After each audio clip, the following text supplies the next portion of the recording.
Hi there, Rednecks, Preppies, Redneck Preppies. It's me, the Redneck Preppy. How you doing today? Great? Good. In previous videos, I've discussed the topic of case head separation. As the name suggests, the head of the case separates from the body during the firing process. A failure of the case, in other words. Now, most of the case will remain in the chamber, which can be difficult to extract, while the head is either ejected out of the rifle or it falls into the receiver. Now, most of the time this isn't an annoyance, but in some cases it could be dangerous as well, as the gases escaping from the back of the now open case can blow past the bolt and damage the rifle, and you if it's catastrophic enough. Case head separation is generally instigated during the reloading process when you've bumped back the shoulder of your case too far during the resizing process. That causes the case to be further ahead of the bolt, and during firing, the brass stretches backwards to fill the space to the bolt face. Over repeated firings, that brass may fail in the area where that stretch most occurs.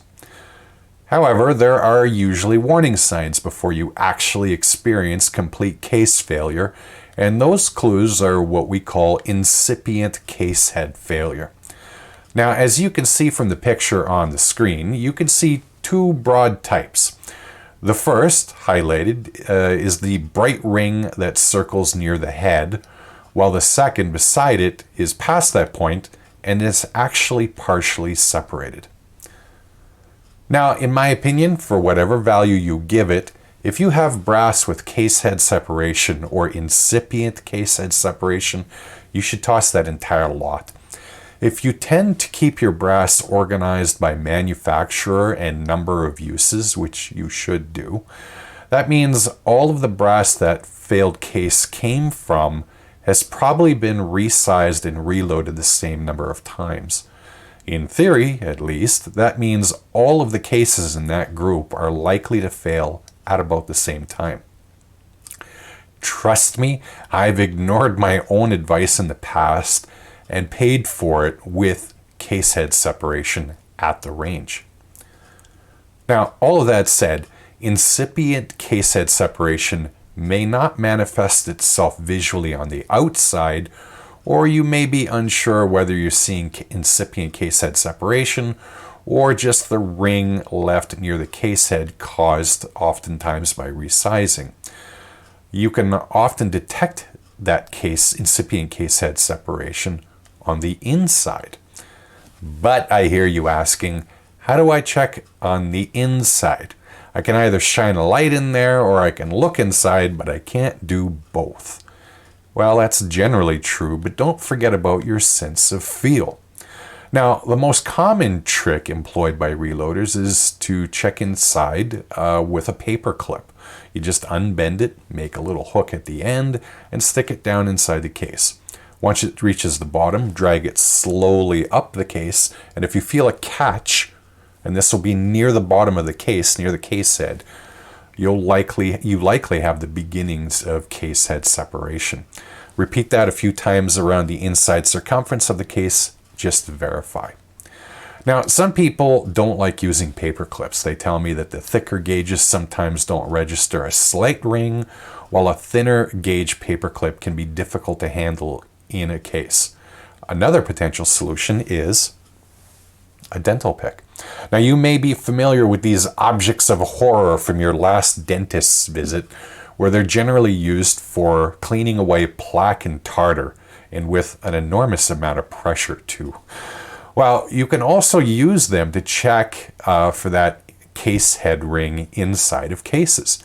They have the advantage of being easily manipulated because, they've got that thicker portion here, but also have points fine enough that you can detect a ring inside the case.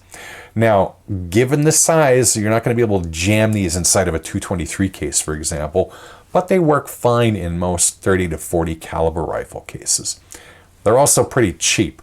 If you can't find these at a pharmacy or medical supply store, they got them on Amazon. I bought that one for, I think, Canadian $5.99.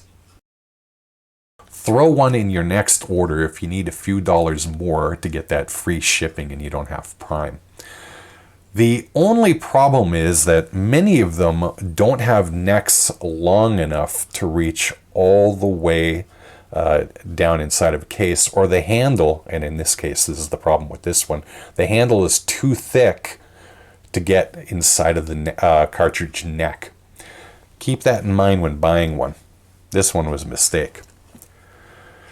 Now, what I use is something that I actually scavenged from my brain dissection kit from university.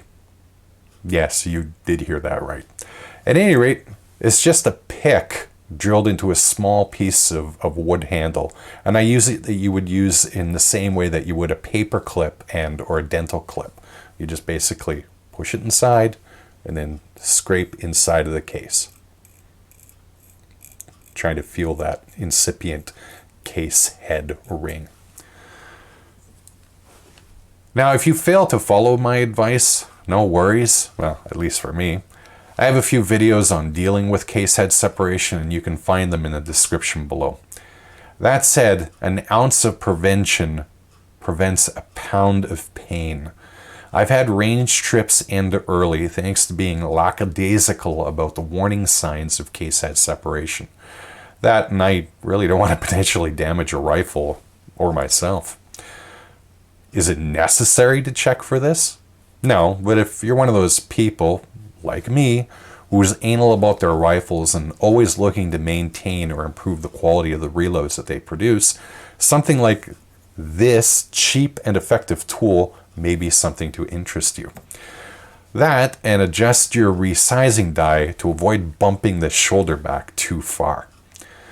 At any rate, I hope you found today's video to be vaguely entertaining and mildly informative. As always, I hope all of your reloading and shooting adventures take place with no issues. Take care, and bye-bye.